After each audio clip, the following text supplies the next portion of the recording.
Tired of endless searching for the best Chinese e-commerce platform? Let's settle the Joyabuy vs Cnfans debate once and for all. First, product selection.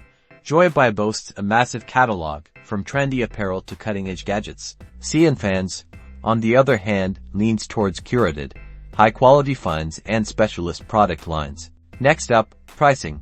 Joyabuy often wins on affordability, thanks to its direct-from-factory sourcing model. But Cnfans may justify slightly higher prices with stringent quality checks and superior product handling. Shipping options. Both offer various choices. User experience. Joyabuy aims for simplicity, making it easy for new users to navigate the platform.